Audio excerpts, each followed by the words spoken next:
ختم نبوت، جشن عید میلاد النبی، قبلہ مفتی صاحب۔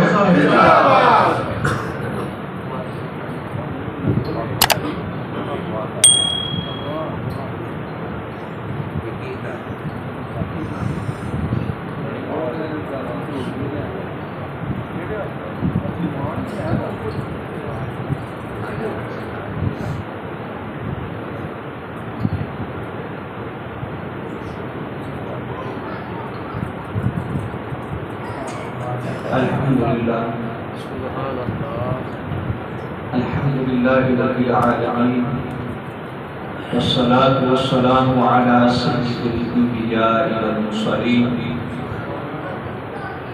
وعلی آلہ الطیبین الطاہرین وعلی اصحابہ اجمعین، اما بعد فاعوذ باللہ من الشیطان الرجیم، بسم اللہ الرحمن الرحیم، ما كان محمد ابا احد من رجالکم ولکن رسول اللہ وخاتم النبیین، صدق اللہ مولانا العظیم وصدق رسولہ النبی الکریم الامین۔ ادب و محبت کے ساتھ علیہ السلام، الصلاۃ والسلام علیہ وعلی آلہ وصحبہ یا سیدی الصلاۃ والسلام علیہ یا سیدی یا شفیع الذنوبین وعلی آلہ وصحبہ یا سیدی یا خاتم النبیین۔ قابل عزت احترام علماء کرام، نعت خوانان شیعیان، بانیان محفل، برادران اہل سنت، یہ مبارک پروگرام جو مسلسل ذکر میلاد مصطفیٰ کریم صلی اللہ علیہ وسلم اور مصطفیٰ کریم صلی اللہ علیہ وسلم کی عظمت اور شان، آپ کے فضائل اور کمالات کے بیان کے سلسلہ میں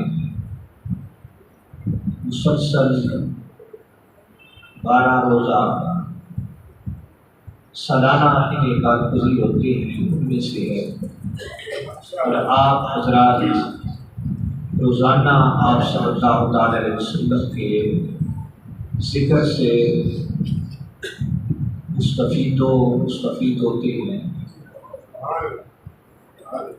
مبارکباد کے مستحق نے جنہوں نے اس پروگرام کا انعقاد کیا، جنہوں نے اس میں تعاون کیا، اور آپ احباب جو تشریف لاتے ہیں، مصطفیٰ کریم صلی اللہ علیہ وسلم کا ذکر سنا اور سنایا جاتا ہے۔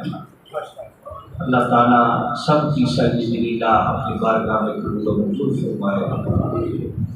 ہم سب کے لیے اسے ذریعہ نجات بنائے، مصطفیٰ کریم صلی اللہ علیہ وسلم کی شفاعت کا ذریعہ بنائے۔ اسلام کے بنیادی عقائد میں سے عقیدہ رسالت ہے، اور اس میں عقیدہ ختم نبوت۔ رسول اللہ صلی اللہ علیہ وسلم پر ایمان لانے والا بندہ اس وقت شمار ہوتا ہے کہ آپ کو اللہ کا رسول مانے، اللہ کا نبی مانے، اور سارے نبیوں میں سب سے آخری نبی اور سارے رسولوں میں سب سے آخری رسول مانے۔ اگر وہ بندہ آپ کو صرف نبی مانتا ہے، صرف رسول مانتا ہے، خاتم النبیین نہیں مانتا، تو وہ اس طرح ہی کافر ہے جس طرح کہ بالکل آپ کو رسول نہ مانتا تو کافر تھا۔ صرف رسول ماننے سے وہ مسلمان نہیں ہوگا، صرف نبی ماننے سے مسلمان نہیں ہوگا، جب تک آپ کو خاتم النبیین خاتم المرسلین نہیں مانے گا۔ رسول اللہ صلی اللہ علیہ وسلم پر ایمان کیا ہے؟ مسلمانی کس چیز کا نام ہے؟ جمی ما جاء بہ نبی صلی اللہ علیہ وسلم کی تصدیق کا نام ایمان ہے۔ جو کچھ آپ لے کے آئے ہیں، جو کچھ آپ نے احکامات ارشاد فرمائے ہیں، اس سب کو دل سے مان لینا، اس کی تصدیق کرنی، زبان سے پھر اقرار کرنا، تو دل سے ماننا یہ ایمان ہے۔ سارے کے سارے کو دل سے مان لینا یہ ایمان ہے۔ اگر ایک چیز کا بھی انکار کرے گا وہ بندہ مومن نہیں قرار پائے گا، اور اس پر اسلام کے احکامات تب جاری ہوں گے جب زبان سے اقرار بھی کرے گا۔ ختم نبوت یہ بنیادی عقیدہ ہے کہ جب تک آپ صلی اللہ علیہ وسلم کو آخری نبی نہیں مانے گا، سارا کچھ بھی وہ باقی مان گئے، آپ کو رسول اور نبی بھی مان گئے، لیکن وہ بندہ مسلمان نہیں ہے۔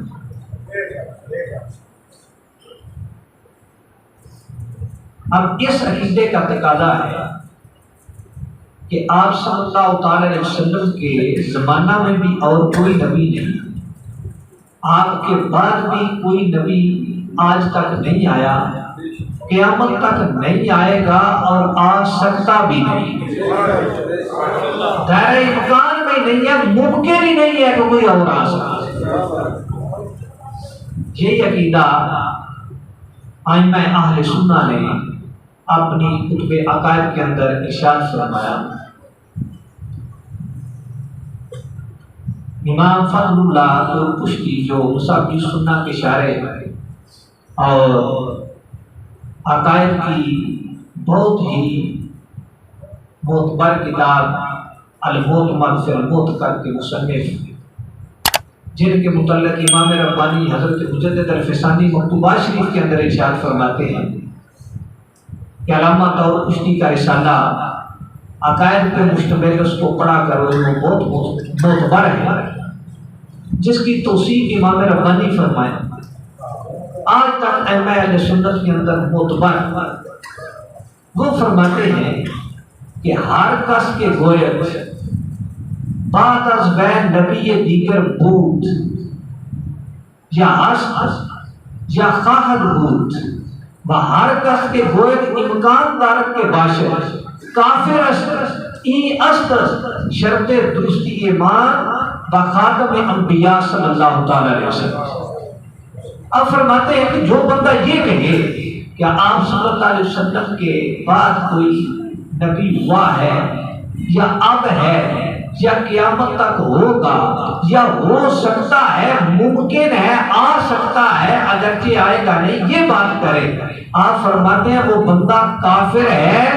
وہ اس وقت تک مسلمان نہیں ہو سکتا جب تک کہ یہ بات بھی نہیں مانے گا کہ وہ نبی آنا دائرہ امکان سے خارج ہے۔ کہتے ہیں ختم نبوت پر ایمان درست ہونے کی یہ شرط ہے کہ یہ بھی ماننا پڑے گا کہ آگے کو نبی دائرہ امکان میں بھی ممکن ہی نہیں ہے کہ وہ آ سکے۔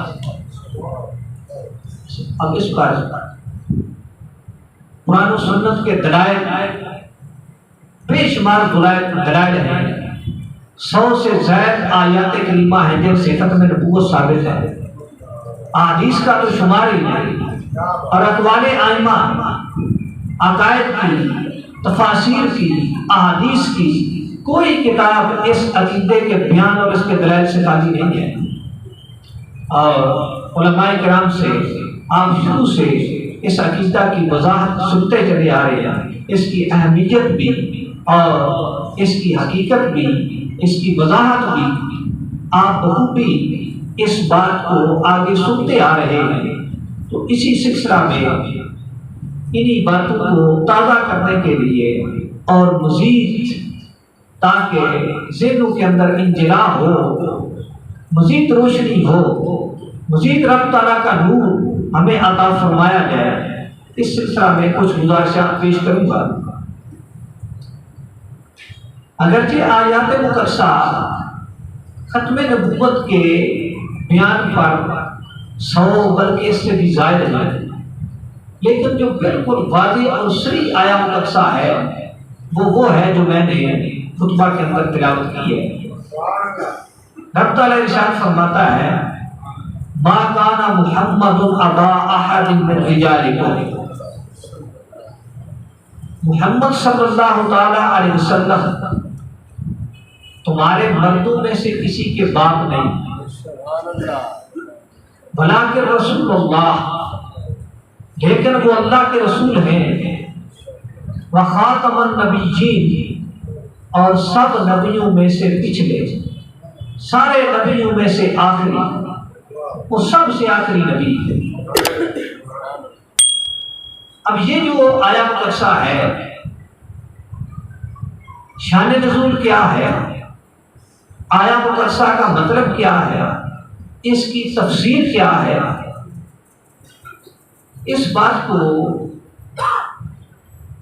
پیش کرنے سے پہلے ایک بات بطور تمہید عرض کرتا ہوں، اور یہ بات بڑی توجہ کے ساتھ سننے والی ہے، اور بہت ساری گمراہیاں جو لوگ پھیلاتے ہیں ان کا اس سے سدباب ہو جائے گا۔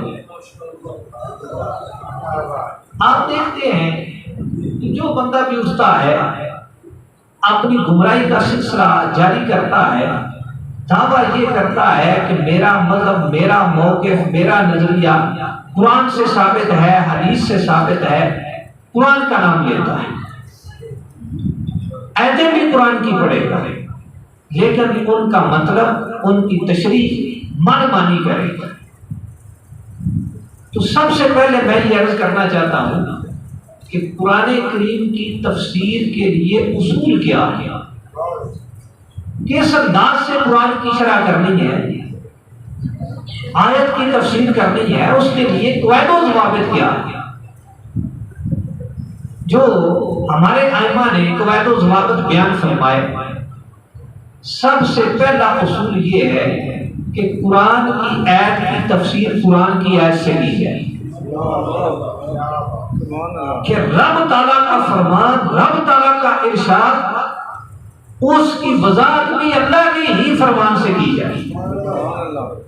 کہ قرآن کی آیات بعض کی تفسیر کرتی ہیں، دوسرے نمبر پہ تفسیر کا مرتبہ ہے کہ قرآن کی آیت کی تفسیر رسول اللہ صلی اللہ علیہ وسلم کے فرمان سے کی جائے، کہ قرآن کریم آپ پہ نازل ہوا ہے، اور آپ کا منصب ہے کہ آپ قرآن پڑھیں بھی، پڑھ کے سنائیں بھی، اور اس کا مطلب بھی بیان فرمائیں۔ رب تعالیٰ نے محبوب کریم صلی اللہ علیہ وسلم کی بار بار نشان بیان فرمائی۔ سورہ جمعہ شریف کی آیت قدسہ ہے هو الذي بعث في الأميين رسولا منهم يتلو عليهم آياته ويزكيهم ويعلمهم الكتاب والحكمة۔ اللہ وہ ذات ہے کہ جس نے امیین کے اندر رسول مبعوث فرمایا۔ اب اس رسول کی شان کیا ہے؟ رب تعالیٰ کی طرف سے کون سا منصب عطا فرما کے رب تعالیٰ نے اس رسول کو بھیجا ہے؟ تو رب تعالیٰ فرماتا ہے یتلو علیہم آیاتی، اللہ کی آیات ان کو پڑھ کے سناتے۔ قرآن پڑھنا کیسے ہے یہ پڑھ کے بتانا، یہ رسول اللہ صلی اللہ علیہ وسلم کا منصب ہے۔ وَيُزَكِّيهِمْ، ان کو پاک کرتے ہیں۔ وَيُعَلِّمُهُمُ الْكِتَابَ، ایک کتاب اللہ کو سکھاتے ہیں رسول اللہ صلی اللہ علیہ وسلم۔ قرآن پڑھنا کیسے ہے یہ بھی رسول اللہ صلی اللہ علیہ وسلم سکھاتے ہیں۔ آگے اس کو سمجھنا کیسے ہے، اس کے مطالب اور مفاہیم کیا ہے، اس سے احکام اور مسائل کیسے استنباط ہوتے ہیں، یہ کام بھی رسول اللہ صلی اللہ علیہ وسلم آپ کرتے ہیں، یہ آپ کا منصب ہے۔ حکمت بھی سکھاتے ہیں، کتاب اللہ کی تعلیم بھی ارشاد فرماتے ہیں۔ اس مفہوم کی تقریباً 4 آیات ہیں جن کے اندر رسول اللہ صلی اللہ علیہ وسلم کی یہ صفات بیان فرمائی گئی۔ تو قرآن پڑھنا کیسے ہے، یہ قرآن بھی رسول اللہ صلی اللہ علیہ وسلم سے منقول ہے، اور جیسے قراءات متواترہ ہوتی ہیں ویسے قرآن کو پڑھا جاتا ہے، یا پھر کچھ قراءات شاذہ ہیں جو تفسیر کے لیے کم از کم خبر فیض کا درجہ رکھتی ہیں تو وہ تفسیر میں کام دیتی ہیں. اور دوسرا رسول اللہ صلی اللہ علیہ وسلم کا منصب ہے آپ قرآن سمجھائیں گے. تیسری تفسیر ہوتی ہے جو صحابہ کرام کریں رضوان اللہ تعالیٰ علیہم اجمعین کہ صحابہ کرام رضی اللہ تعالیٰ عنہ ان کی یہ شان ہے کہ قرآن کی تفسیر کریں. تو انہوں نے رسول اللہ صلی اللہ علیہ وسلم سے براہ راست قرآن سنا ہے, سمجھا ہے. اب وہ حق رکھتے ہیں کہ تیسرے نمبر پہ قرآن کی وہ تفسیر کریں کہ قرآن کے ان آیات کا, ان کلمات کا کیا مطلب ہے, کیا مفاہیم ہیں, کیا معنی ہے, کیا اس سے مسائل استنباط ہوتے ہیں. ان کا مرتبہ ہے, ان کا یہ مقام. اب چوتھے نمبر پہ جو درجہ ہے وہ تابعین کا, کہ انہوں نے صحابہ کرام رضی اللہ تعالیٰ عنہم سے براہ راست قرآن سمجھا. اور پانچویں نمبر پہ پھر تبع تابعین ہیں اور انہوں نے تابعین سے قرآن لیا. ائمہ تفسیر ہیں اور وہ ائمہ محققین مفسرین ہیں کہ جو علوم عربیہ کے اعتبار سے قرآن کریم کی عبارت کلمات اور اس کی جو نظم ہے اس سے الفاظ کے ذریعے سے معانی کا استنباط کرتے ہیں. بلاغت کے اعتبار سے, نحو کے اعتبار سے, صرف کے اعتبار سے, ان علوم کے اعتبار سے وہ قرآن سے معانی کا استنباط کرتے ہیں. پھر ان کا درجہ ہے اور وہ پچھلے سارے اصولوں کو مد نظر رکھ کے قرآن کی آگے تفسیر کرتے ہیں. اب یہ اصول ہیں. جب بھی کوئی بندہ آپ کے سامنے قرآن کی آیت پڑھ کے مطلب بیان کرنے لگے تو اس سے پوچھو بھائی قرآن کی آیت کا مطلب قرآن سے بیان کر. اگر قرآن کی آیت سے نہیں بیان کر سکتا رسول اللہ صلی اللہ علیہ وسلم کا فرمان سے بیان کر, اس کی شرح آپ کے فرمان سے کر. اگر وہ بھی تیرے پاس نہیں ہے تو صحابہ کے فرمان سے کر. اگر وہ نہیں ہے تو پھر تابعین کے فرمان سے کر. اگر وہ نہیں تو جو امت کے مسلم مفسرین ہیں جیسے انہوں نے قرآن سمجھایا ہے اس طرح سمجھا. اگر تمہیں 5 اصولوں سے نکل کے کوئی اور طریقے سے قرآن کی تفسیر کرنا چاہتا ہے تو ہم تیری بات ہرگز تسلیم نہیں کریں گے, یہ تیری شرح مردود ہے. یہ 5 اصول ہیں. اب ہوتا کیا ہے کہ لوگ سب سے پہلے یہ کوشش کرتے ہیں کہ اہل سنت و جماعت کو, امت مسلمہ کو, ان کو پہلے ان اسلاف سے جدا کر دیا جائے, ان اسلاف سے جدا کیا جائے اور کہا جائے بھائی قرآن کو خود سمجھو, کسی سے سمجھنے کی ضرورت نہیں.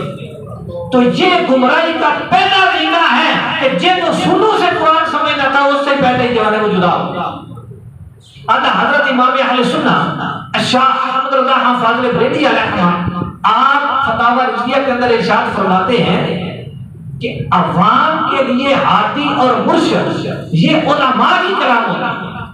عوام خود نہیں قرآن و سنت کو سمجھ سکتے, انہوں نے علماء سے سمجھنا ہوتا ہے اور علماء بھی اپنی مرضی سے شرح نہیں کرتے. ان کے لیے ہادی اور مرشد ائمہ کرام کی کلام ہوتی ہے اور ائمہ مجتہدین کے لیے ہادی یا مرشد رسول اللہ صلی اللہ علیہ وسلم کی کلام ہوتی ہے اور رسول اللہ صلی اللہ علیہ وسلم کا ہادی اور مرشد رب کا کلام ہے. اللہ فرماتے ہیں اگر یہ سلسلہ جڑا ہوا ہے پھر ہدایت ہے. اگر کوئی اس سلسلے کو توڑ کے قرآن و سنت کو سمجھنا چاہتا ہے گمراہ ہو جائے گا, کبھی بھی ہدایت نہیں پا سکے.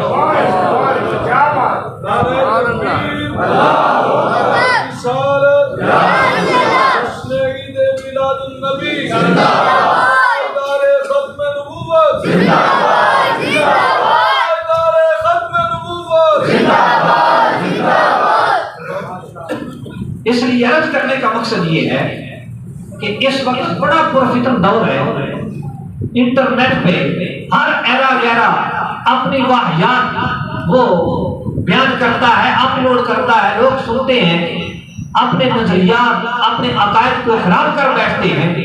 تو جس کی بھی قرآن کے متعلق دعویٰ ہے کہ میں قرآن کی آیت پیش کر رہا ہوں, اس کا مطلب دیکھو کہاں سے بیان کر رہا ہے. قرآن کی آیت کی تفسیر وہ معتبر ہوگی جو قرآن کی آیت سے ہو, حدیث رسول سے ہو, صحابہ کے اقوال سے ہو, تابعین کے ارشادات سے ہو, یا پھر جو ائمہ ہیں ان کے ارشادات سے ہو. اس سے ہٹ کر جو بندہ قرآن کی شرح کرنا چاہے اس کی شرح مردود ہے. اب قادیانیوں نے کیا کیا؟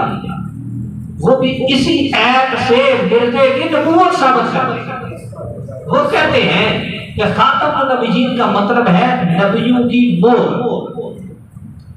آپ نبیوں کی مہر ہیں، جس کو مہر لگا دیتے ہیں وہ نبی بن جاتا ہے۔ ہمارے مرزے کو بھی مہر لگ گئی ہے، وہ بھی نبی بن گیا ہے۔ تو وہ کہتے ہیں خاتم کا معنی مہر ہے، نبی کے اندر مہر آتا ہے، لہذا نبیوں کی مہر ہے، وہ جس کو مہر لگا دے وہ نبی بن گیا۔ ہمارے مرزے کو لگ گئی وہ نبی بن گیا، تو اس ایسے وہ اپنی نبوت ثابت کرتے ہیں۔ تو کیسے ثابت کر دی؟ یہ کہاں سے معنی نکالا؟ یہ ان اصولوں میں سے کسی اصول کے تحت ہے۔ اور مزے کی بات یہ ہے کہ مرزا قادیانی نے خود اپنی کتابوں کے اندر اصول لکھے، تفسیر۔ یہ جو روانی خزائن ہے اس کی کتابوں کا مجموعہ ہے، اس کے اندر یہ بات موجود ہے۔ اس نے اصول لکھے اور اصول یہ 5 یہ لکھے اور ساتھ 3 کا اضافہ لکھا۔ اس نے کہا ایک اور ہے، 5 یہ بیان کرتے نا جو پیچھے سے ہم بیان کرتے آ رہے ہیں۔ اس نے کہا ایک چھٹا ہے، وہ کیا ہے کہ بندہ اپنے نفس مطہر سے تفسیر کرے، اس کا اپنا آپ جہاں اس کا دل پاک ہے اور وہ جیسے قرآن کا معنی سمجھتا ہے اس طرح تفسیر کرے۔ ایک اس نے یہ اصول بیان کیا۔ ایک اس نے کہا کہ اس طرح تفسیر کی جائے کہ جس طرح بالکل جو ہے نا وہ ظاہری طور پہ اجساد کے ساتھ سلسلہ مربوط ہے، تفسیری سلسلہ بھی اسی طرح کا۔ ایک اس نے کہا کہ وہ تفسیر کی جائے جو محدثین کو، مشائخ کو، صوفیاء کو، بزرگوں کو، علماء کو یہ الہام ہوتا ہے، کشف ہوتا ہے، اس کے طریقے سے تفسیر کی جائے۔ اب یہ جو 3 باتیں اس نے بڑھائی ہیں، یہ تینوں کی تینی اس کی خبر سب پہ ہو گئی۔ پہلی میں یہ چاہتا ہے کہ نفس مطہر سے تفسیر ہو، یعنی میں جیسے کرنا چاہوں کر لوں۔ اگر کوئی پوچھے کہ میں کہوں کہ میرا نفس مطہر یہ کہتا ہے کہ قرآن کی آیت کا یہ مطلب ہے، تو یہ گمراہی کا ایک دروازہ کھولا کہ ہر بندہ قرآن کا معنی اپنی مرضی سے کرے کہ مجھے یہ سمجھ آتا ہے، تو یہ گمراہی ہے، یہ ہدایت نہیں ہے۔ یہ اس نے اصول دیا ہوا ہے کہ آج اکثر لوگ اسی اصول پہ چل کے قرآن کو سمجھنا چاہتے ہیں اور کہتے ہیں کہ خود قرآن کو سمجھو، علماء سے سمجھنے کی ضرورت نہیں ہے، ائمہ سے سمجھنے کی ضرورت نہیں ہے۔ یہ اس کا بنایا ہوا اصول ہے اور روحانی خزائن کے اندر موجود ہے۔ پھر اس نے دوسرا کہا، اس نے کہا کہ اس طرح کرو کہ جس طرح بالکل ظاہر جو اجساد کا سلسلہ اس کے مطابق ہو، یعنی یہ جو فرقے عادت ہے اس سے ایسی تفسیر کرو کہ اس کا سلسلہ ختم ہو جائے، معجزات سے انکار کرنے کا کوئی دروازہ کھلا۔ اور تیسرا اس نے کہا کہ جیسے کشف ہوتا ہے، الہام ہوتا ہے، تو وہ آپ نے جن کشف و الہاموں کا دعویٰ کرتا تھا ان کی گنجائش نکالنا چاہتا تھا کہ میں جیسے کہوں، میں کہہ دوں گا کہ مجھے کشف ایسا ہوا ہے، مجھے الہام ہوا ہے کہ قرآن کی آیت کا یہ مطلب ہے، اور اپنی من مانی کرنی۔ تو یہ من مانی والے اصول اس نے کھڑے اور گھڑ کے بیان کیے تاکہ کل جب میں قرآن کی آیتوں کے اندر تعریف کروں، نہ اپنی نبوت پر دلائل پیش کرنا چاہوں تو کوئی مجھے روک نہ سکے۔ لیکن میں پہلے عرض کر رہا ہوں کہ جو ائمہ امت نے اصول اخذ کر کے قرآن و سنت سے دیے وہ صرف 5 ہیں۔ یہ باقی جو بنائے ہوئے ہیں یہ اس کے گمراہی کا دروازہ کھولنے کے لیے اصول ہیں۔ اور آج اکثر لوگ اگرچہ وہ اپنے آپ کو قادیانی نہیں کہتے لیکن جب اپنی من مانی سے قرآن کی آیات کا معنی کرتے ہیں انہی اصولوں پہ چل رہے ہیں۔ اللہ تعالیٰ ایسے لوگوں سے بچائے۔ تو اس نے بھی یہ منع کیا، کہاں سے کیا؟ کسی قرآن کی آیت میں ایسا معنی نہیں ہے۔ رسول اللہ صلی اللہ علیہ وسلم نے خاتم النبیین کا یہ معنی نہیں بیان کیا، صحابہ نے نہیں بیان کیا، تابعین نے نہیں بیان کیا، ائمہ تفسیر نے نہیں بیان کیا، عربی کے اصول اور قواعد اس کا ساتھ بالکل نہیں دیتے۔ کہاں سے نکالا؟ اپنی مرضی سے نکالا ہوتا ہے۔ وہ جو اس نے من گھڑت اصول بنا لیا کہ جیسے بندے کا دل چاہے قرآن کی آیت کی تفسیر کر لے، تو یہ تو سراسر گمراہی ہے۔ یہ گمراہی پھیلانے کا ایک بنیادی اس نے اصول بنایا اور پھر جو ہے گمراہی کا دروازہ کھولا اور خود بھی گمراہ دوسروں کو گمراہ کرتا رہا۔ اب میں یہ ترجیح کرتا ہوں کہ یہ جو آیا مقدسہ ہے اس کی تفسیر قرآن کے اعتبار سے کیا، رسول اللہ صلی اللہ علیہ وسلم کے فرمان کے اعتبار سے کیا، صحابہ نے کیا فرمائی ہے، تابعین نے کیا فرمائی ہے، ائمہ مجتہدین مفسرین وہ اس کا کیا معنی ارشاد فرماتے ہیں، پوری امت کا اجماع کس معنی پر ہے کہ سایہ مقدسہ کا کیا مطلب۔ پہلے تو ہم لغت کے اعتبار سے دیکھتے ہیں، یہ جو آیا مقدسہ کا آخری جملہ ہے، وَلَٰكِن رسول اللہ وخاتم النبیین، ایسے تو شان نزول کے اعتبار سے دیکھیں تو یہ جو آیا مقدسہ ہے، متعدد مفسرین نے جن میں بڑے بڑے معتبر امام ابن جریر ہیں، تفسیر المعانی والے سید محمود علوسی بغدادی ہیں، دیگر مفسرین ہیں، وہ متقدمین سے ہیں، یہ متاخرین سے ہیں، سب نے یہ شان نزول لکھا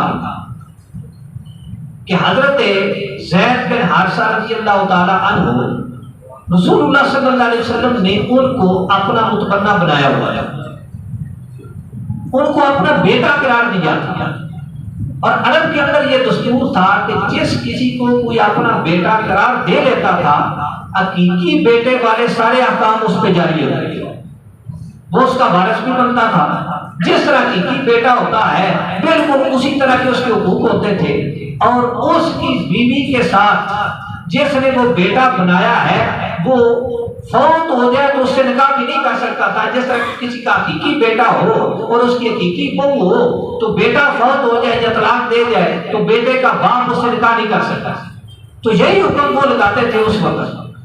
اور ضمن عرض کر دوں مسئلے کے اعتبار سے کہ آج بھی لوگ ایسا کر رہے ہیں، جن لوگوں کی اولاد نہیں ہوتی دوسرے کا بچہ لے لیتے ہیں اور وہ بچہ لے کے پالتے ہیں تو نام اپنا لکھواتے ہیں، باپ کی جگہ اپنا نام لکھوا لیتے ہیں، اسی کے نام سے پھر جو ہے وہ آگے سارے اس کی سندیں ہوتی ہیں، شناختی کارڈ ہوتا ہے، کل وہ بندہ فوت ہوتا ہے اس کی میراث کا وہ وارث بنتا ہے، یہ شرعی طور پہ بالکل جائز نہیں ہے، خالصتاً حرام ہے، قرآن کی نص سے حرام ہے،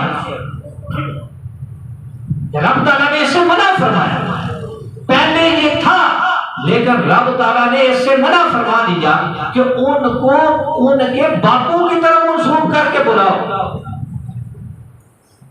تو اب اگر کسی نے بے اولاد ہے، کسی سے بچہ لینا ہے، اپنا نام باپ کی جگہ پہ مت لکھوائے، اسی کے باپ کا لکھوائے، ہاں پالے اس کو، لیکن وہ اس کا وارث نہیں بنے گا۔ اگر جاتی دفعہ اس کو کوئی دینا چاہتا ہے یا تو اس کے لیے وصیت کر کے جائے یا زندگی میں اس کو ہبہ کر کے اس کو اس کا مالک بنا کے جائے، اور اس کے جو رشتے ہیں ان اعتبار سے وہ اس کا مالک بھی نہیں بنے گا، وہ غیر محرم ہی رہے گا اگر وہ غیر محرم ہے، جو اس کا اگر وہ رشتہ ہے تو وہی ہے، یہ رشتہ باپ والا کوئی قائم نہیں ہے۔ تو ان اصولوں کا شریعت کے قواعد اور مسائل کا لحاظ رکھتے ہوئے لوگوں کو چاہیے کہ اگر کوئی بچہ لینا ہے تو لیں۔ یہ ہمارے پاس اکثر مسائل آتے رہتے ہیں، پھر بڑے پیچیدہ مسئلے بن جاتے ہیں، تو یہ میں پہلے عرض کر رہا ہوں۔ بہرحال عرب میں یہ دستور تھا کہ کسی نے بیٹا بنا لیا تو حقیقی بیٹے والا اس نے مقام حاصل کر لیا۔ اب رسول اللہ صلی اللہ علیہ وسلم نے حضرت زید بن حارثہ رضی اللہ عنہ کو اپنا بیٹا قرار دیا، اور اس وقت دستور کے مطابق وہ زید بن محمد ہی کہے جاتے ہیں، آپ کی طرف ان کی نسبت ہوتی تھی، لیکن رب تعالیٰ نے اس رواج کو ختم فرما دیا۔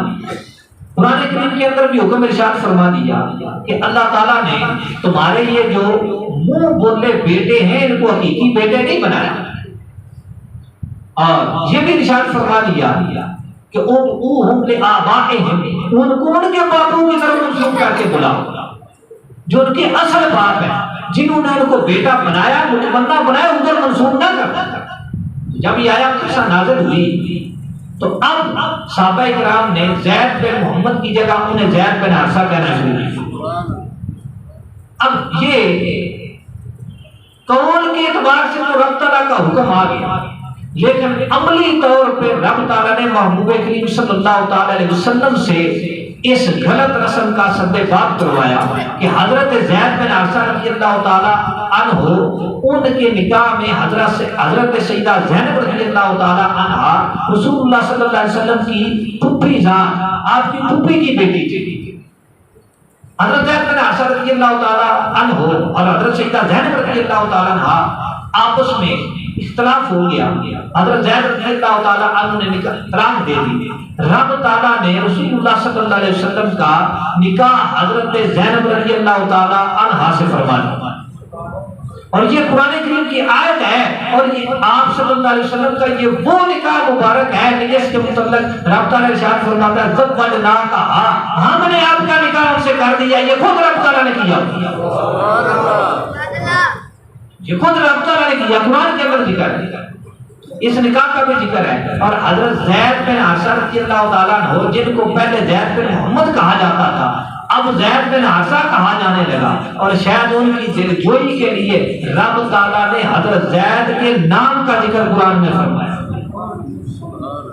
فلما قضى زید منها وطرا، جہاں حضرت زید رضی اللہ تعالیٰ کا نام قرآن کے اندر آیا.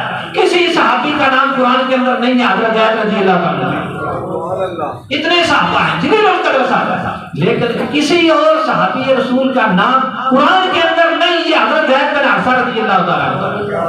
کیا تھا رسول اللہ صلی اللہ علیہ وسلم کے ساتھ نسبت تھی اور اس کو جو ہے نا وہ رب تعالیٰ نے حقیقت پر محمول کرنے کے لیے اس رسم کو ختم کرنے کے لیے ادھر سے نسبت ختم کروائی، زید بن حارثہ کروایا، لیکن قرآن کے اندر ان کا نام ذکر کر دیا تو ان کی دلجوئی ہوئی. حضرت زید بن حارثہ رضی اللہ تعالیٰ عنہ انہوں نے طلاق دے دی، نکاح ہو گیا. اب عرب کے دستور کے مطابق مشرکین تو پہلے ہی تن و تشنیع کرتے تھے، آپ صلی اللہ علیہ وسلم کے خلاف باتیں کرتے تھے. انہوں نے یہ بات بھی کی کہ دیکھو انہوں نے اپنے بیٹے کی بیوی سے نکاح کرا. تو اس وقت یہ آیت مقدسہ نازل ہوئی، ما کان محمد ابا احد من رجالکم، کہ محمد صلی اللہ تعالی علیہ وسلم تمہارے مردوں میں سے کسی کے باپ نہیں. وہ حضرت زید ان کے بیٹے ہی نہیں ہیں، وہ تو حارثہ کے بیٹے ہیں. آپ نے تو ان کو اپنا منہ بولا بیٹا بنایا تھا، وہ حقیقی بیٹے نہیں ہیں. تو آپ صرف زید بن حارثہ کے نہیں، مردوں میں سے کسی کے بھی باپ نہیں. اس میں اس بات کی نفی فرما دی. اب یہاں پہ یہ سوال ہوتا ہے کہ آپ صلی اللہ تعالی علیہ وسلم کی اولاد نرینہ بھی ہے، آپ کی صاحبزادیاں بھی ہیں. آپ کے صاحبزادوں میں حضرت قاسم، طیب، طاہر، عبداللہ اور بعض کے نزدیک یہ حضرت عبداللہ ہی کا لقب ہے طیب اور طاہر. اور ایک آپ کے صاحبزادے حضرت ابراہیم رضی اللہ تعالیٰ عنہ حضرت سیدہ ماریہ قبطیہ رضی اللہ تعالیٰ عنہ کے بہن انور سے، یہ آپ کے صاحبزادے ہیں، آپ کی نرینہ اولاد ہیں. تو رب تعالیٰ فرماتا ہے تم مردوں میں سے کسی کے باپ نہیں ہیں، تو پھر مانا کیا ہوگا؟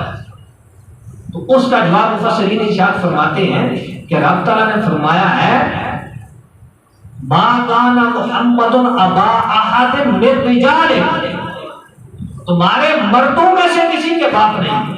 یہ نہیں فرمایا کہ من ذکورکم، تمہارے مذکروں میں سے کسی کے باپ نہیں.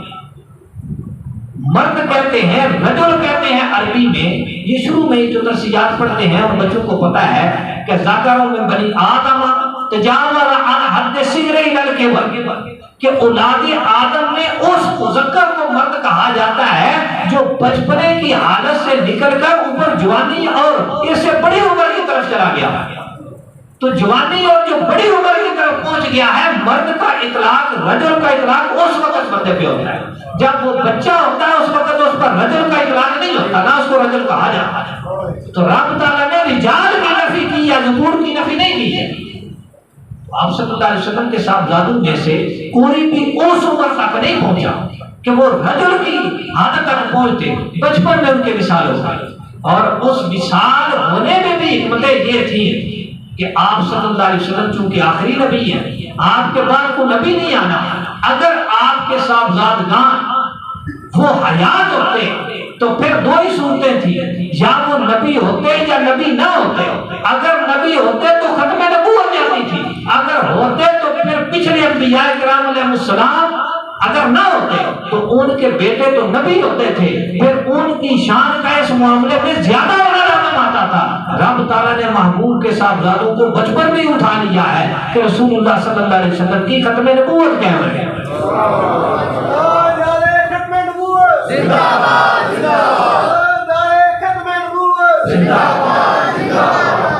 ختم نبوت والا عقیدہ اتنی اہمیت کا حامل ہے کہ رب تعالیٰ نے محبوب کے صاحبزادوں کو بھی رجال کی عمر تک پہنچنے نہیں دیا، پہلے ہی اٹھا لیا۔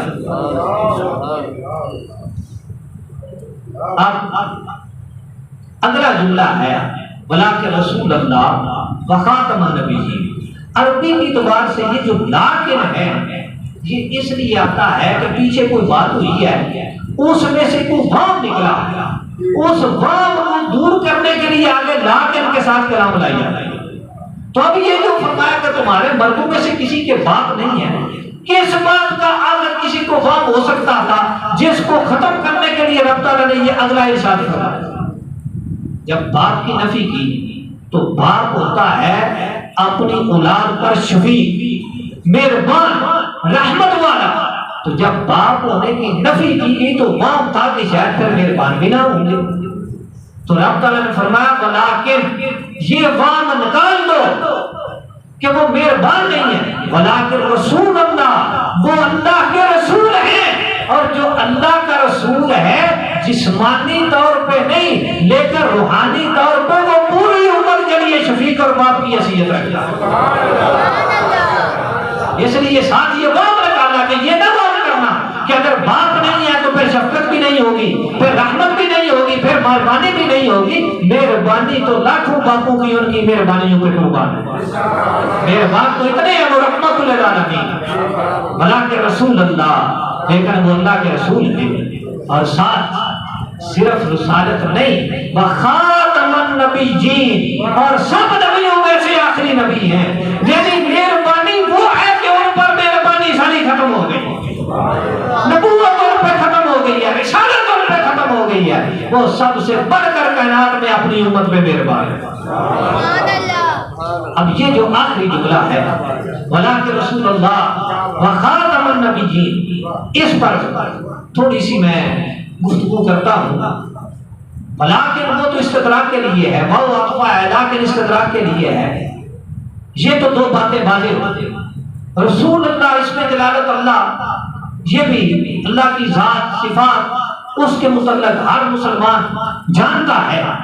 لفظ رسول اور خاتم النبیین، ان تین لفظوں کے متعلق زیادہ دھوکہ انہی سے دیا جاتا ہے کہ ان لفظوں کا غلط معنی کر کے لوگ اپنے لیے وہ رائے بنانا چاہتے ہیں۔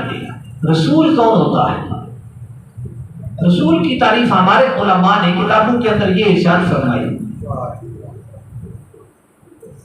کہ رسول وہ انسان بعثہ اللہ تعالی الی خلق للتبلیغ۔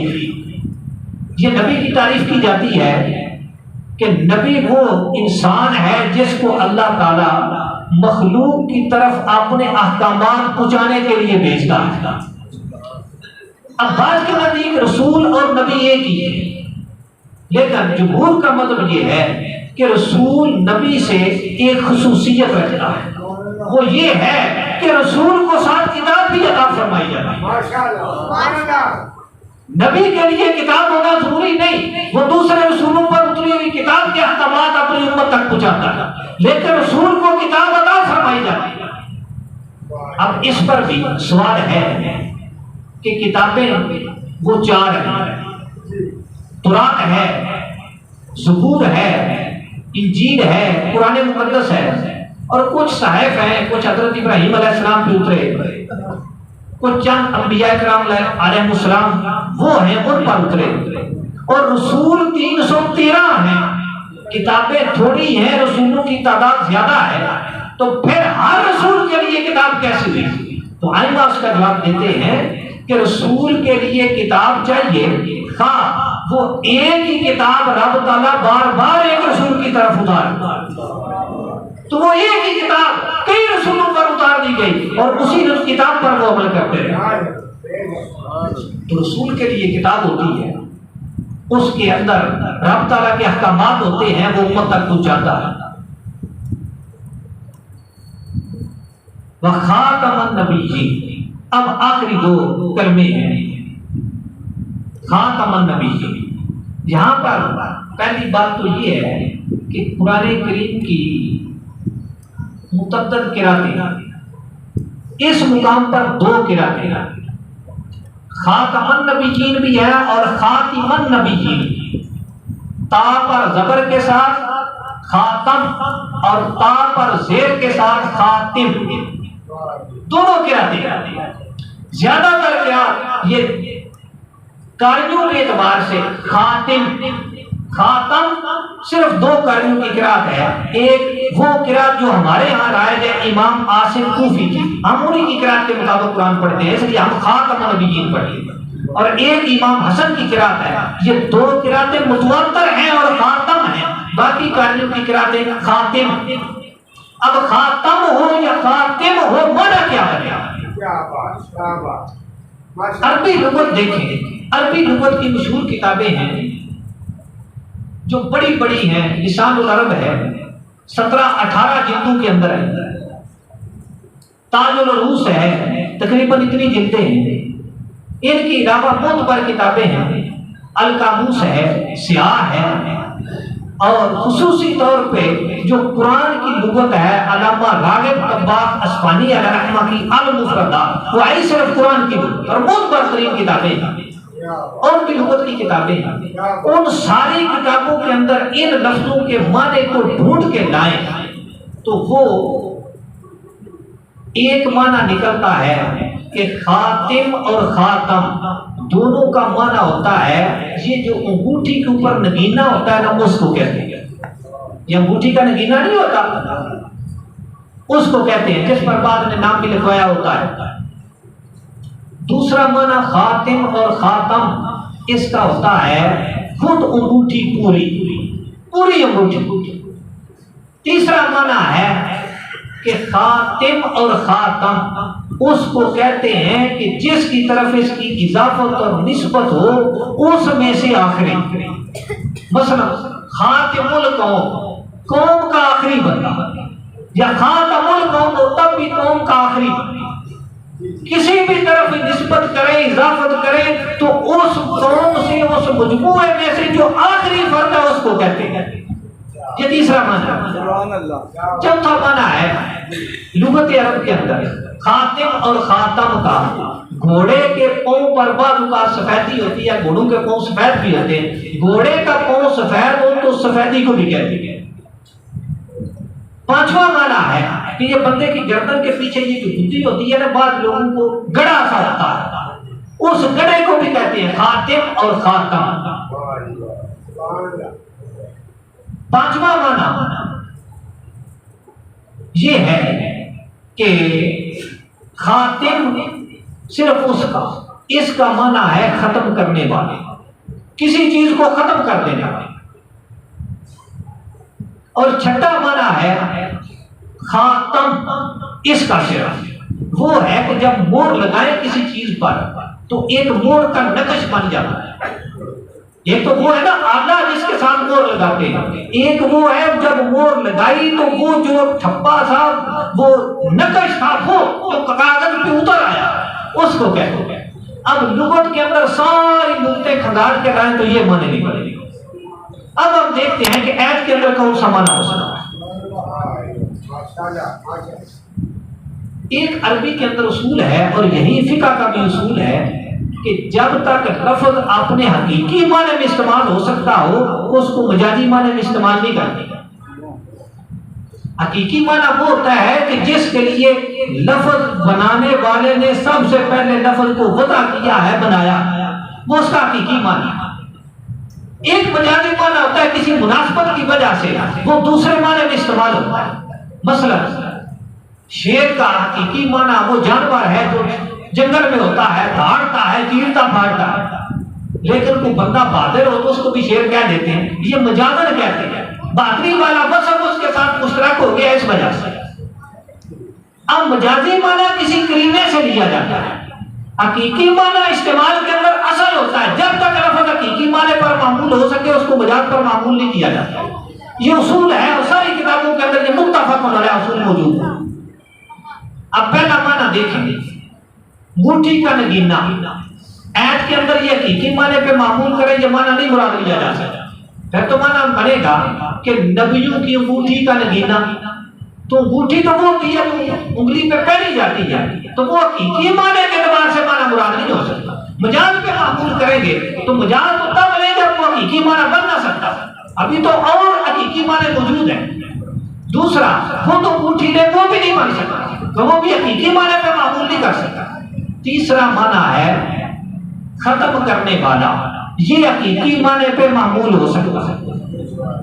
یہ معنی لیں گے ختم کرنے والا، جس کی طرف اضافت ہے اس کو ختم کرنے والا۔ اب یہاں خاتم النبیین ہے، انبیاء کو ختم کرنے والا، ان میں کا آخری فرد، یہ حقیقی معنی۔ اس کے بعد آگے ہے چوتھا معنی تھا گھوڑے کے پاؤں کی سفیدی، بدھی اس کا گڑا۔ یہ تو کوئی تھوڑا سا عقل سمجھ رکھنے والا بھی کہے گا یہ معنی یہاں مراد نہیں ہو سکتا، ان کا تو کوئی ایسا مطلب ہی نہیں، اس لیے یہ معنی بھی نہیں ہو سکتا۔ اب پیچھے رہ گیا ختم کرنے والا، وہ معنی مراد ہو، حقیقی معنی پہ معمول ہو سکتا ہے۔ اور آخری معنی تھا وہ مور کا نقش جو اتر آتا ہے، وہ بھی حقیقی معنی پہ معمول کرے تو یہاں مراد نہیں ہو سکتا۔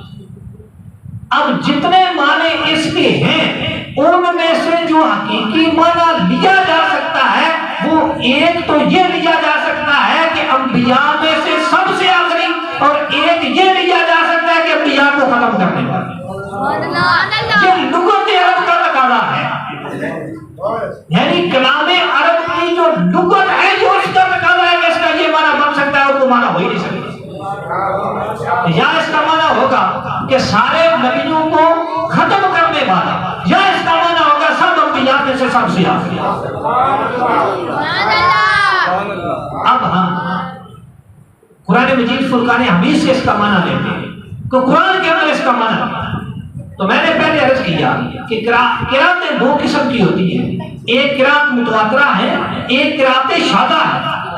حضرت سیدنا عبداللہ بن مسعود رضی اللہ تعالیٰ عنہ ان کی جو قرات ہے اس آیہ مقدسہ کی وہ یوں ہے، وہ اس طرح قرآن پڑھتے ہیں ما کان محمد ابا احد من رجالکم ولکن نبیا خاتم النبیین، ان کی قرات یوں ہے ولکن نبیا، لیکن آپ نبی ہیں، وہ خاتم النبیین، یہ خاتم ماضی کا صیغہ ہے، النبیین آگے مفعول بھی ہے، آپ ایسے نبی ہیں جنہوں نے نبیوں کو ختم کر دیا ہے، ہم نبوت کا سلسلہ جنہوں نے ختم کر دیا آپ وہ نبی۔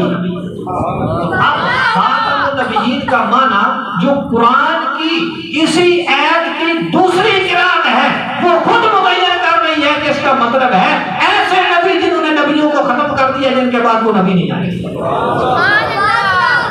تو قرآن کی آیت سے معنی۔ اب دوسری آیات جو اسی معنی کی تائید کرتی ہے، قرآن مجید فرقان حمید کی وہ مشہور آیات کا ساتھ الیوم اکملت لکم دینکم واتممت علیکم نعمتی وردیت لکم الاسلام دینا۔ رب تعالیٰ ارشاد فرماتا ہے کہ آج کے دن اللہ نے تمہارے لیے تمہارے دین کو مکمل کر دیا، اپنی نعمتوں کو پوری کر دی ہے اور تمہارے لیے دین اسلام کو پسند فرمایا۔ یہ وہ آیات قصہ ہے، صحیح بخاری شریف کے اندر حدیث پاک ہے کہ ایک یہودی نے حضرت سیدنا فاروق اعظم رضی اللہ تعالیٰ عنہ سے کہا کہ آپ کی کتاب کے اندر ایک وہ آیت ہے کہ اگر ہم یہودیوں پہ اترتی تو ہم اس دن عید مناتے ہیں۔ تو حضرت سیدنا فاروق اعظم رضی اللہ تعالیٰ نے ارشاد فرمایا مجھے پتا ہے وہ آیت کس دن اتری تھی، کس جگہ اتری تھی، میدان عرفات تھا اور 9 ذوالحجہ تھا، اس وقت یہ آیت قصہ اتری تھی۔ اشارہ فرما رہے ہیں ہماری اس دن ایک نہیں 2 عیدیں تھیں کہ میدان عرفات کے اندر ہونا، اور جمعے کا دن تھا، جمعہ بھی عید ہے ہمارے لیے، اور میدان عرفات جو یوم عرفہ ہے وہ بھی ہمارے لیے عید ہے۔ تم ایک عید کی بات کرتے ہو، ہماری تو اس دن 2 عیدیں تھیں۔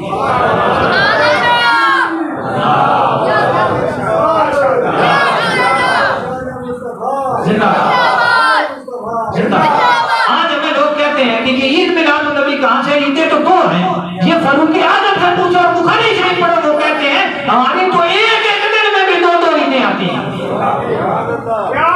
کس دن آئی تھی؟ جب یہ آیت اتری تھی۔ اب اس میں کیا ہے کہ 2 عیدیں ہیں، 2 عیدیں تو وہ تھی اور وہ کہتے ہیں کہ ہم عید کی وجہ سے عید مناتے ہیں، تو یہودی اس کو عید والا دن سمجھ رہے ہیں کہ جس دن یہ آیت اترے۔ وجہ کیا ہے؟ وجہ یہ ہے کہ آج دین مکمل کر دیا گیا، آج اللہ کی نعمت پوری ہو گئی ہے۔ جب دین مکمل ہے، نعمت پوری ہے، تو آگے کسی نبی کی گنجائش کہاں ہو سکتی ہے؟ یہ ختم نبوت کی دلیل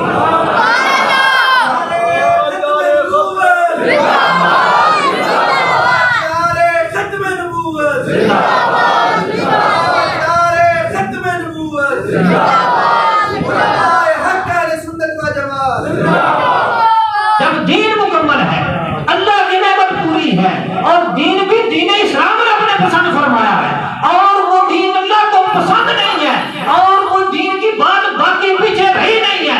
اللہ نے وہ نعمت چھوڑی نہیں ہے جو مصطفیٰ کو عطا فرمائی ہو۔ اب اگلا نبی آگے کیا کرے گا؟ اس کی ضرورت کہاں پڑے گی؟ اور تو کوئی ضرورت ہی نہیں۔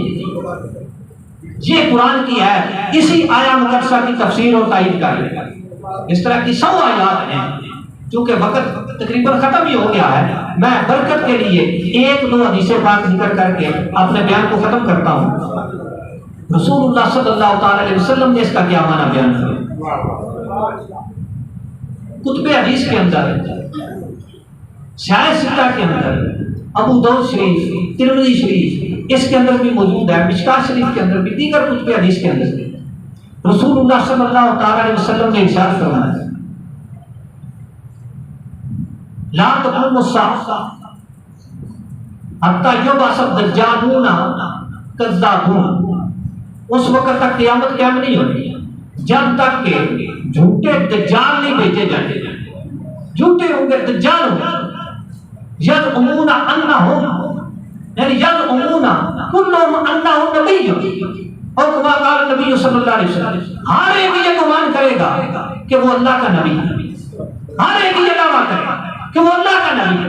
جھوٹے ہوں گے، دجال ہوں گے، اور یہ قیامت سے پہلے ضرور آئیں گے۔ اس وقت تک قیامت قائم نہیں ہوگی جب تک یہ نہیں آئیں گے۔ تو آپ نے فرمایا: انا خاتم النبیین لا نبی بعد، میں آخری نبی ہوں، میرے بعد کوئی نبی نہیں آئے گا۔ انا خاتم النبیین، آپ نے فرمایا کہ اس کا آگے معنی بیان کیا، لا نبی بعد، کہ لا نبی بعد، اس کا مطلب ہے میرے بعد کوئی نبی نہیں آئے گا۔ اسی طرح اور بہت ساری حدیث ہیں، صحیح بخاری شریف کے اندر، صحیح مسلم شریف کے اندر رسول اللہ صلی اللہ علیہ وسلم نے فرمایا: فضلت علی الانبیاء بست، 6 چیزیں ہیں کہ جن کی وجہ سے اللہ نے مجھے انبیاء پر فضیلت دی، وہ آپ کی خصوصیتیں ہیں۔ 6 میں بند نہیں ہے، اور بھی ہیں، اس حدیث میں 6 بیان کیا۔ آپ نے فرمایا 6 چیزیں ہیں اللہ نے ان کی وجہ سے مجھے انبیاء پر فضیلت دی۔ اب وہ 6 چیزیں کیا ہیں؟